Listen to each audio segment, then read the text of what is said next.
বলিউডের হট গসিপের মাঝে আবারও আলোচনায় সানিয়া মির্জা ও শহীদ কাপুর।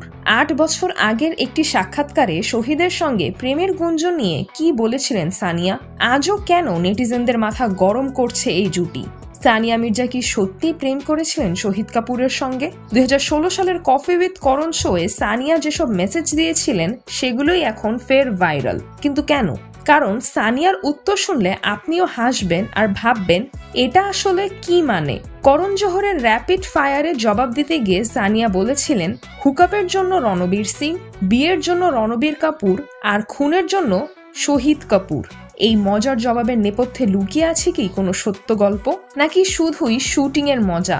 শোনা যায় শহীদ কাপুরের সঙ্গে সানিয়ার প্রেমের গুঞ্জন শুরু হয়েছিল 2000-এর দশকে, কিন্তু সানিয়া তখন টেনিস ওয়ার্ল্ডে ব্যস্ত, শহীদ বলিউডে তারকা হওয়ার লড়াইয়ে। এমন সময় দুজনের প্রেমের খবর কিভাবে ছড়ালো? সানিয়া বলেন, আমার কিছু মনে নেই, তখন তো আমি বিশ্বজুড়ে টেনিস খেলতে ব্যস্ত। কিন্তু নেটিজেনরা বলছেন মনে নেই মানেই অস্বীকার। আর শহীদ তো এই গুজব কখনোই সামনে আসতে দেননি। এখানেই কাহিনী মজাদার। শহীদ কাপুর 2015 সালে বিয়ে করেছেন মীরা রাজপুতকে, আর সানিয়া 2010 সালে পাকিস্তানি ক্রিকেটার শোয়েব মালিককে। বিয়ে করলেও 2024 সালে তালাক।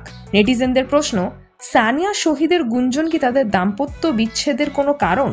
সানিয়া এখন সিঙ্গেল মা হিসেবে সন্তানের দেখভালে ব্যস্ত। শহীদ সুখী দাম্পত্য জীবন কাটাচ্ছেন, কিন্তু 8 বছর পর এই সাক্ষাৎকার ভাইরাল হওয়ায় ফের জল্পনা। সানিয়া কি শহীদকে এখনো ভুলতে পারেননি? সিজরাতুল আভা, দৈনিক আওয়ার বাংলাদেশ।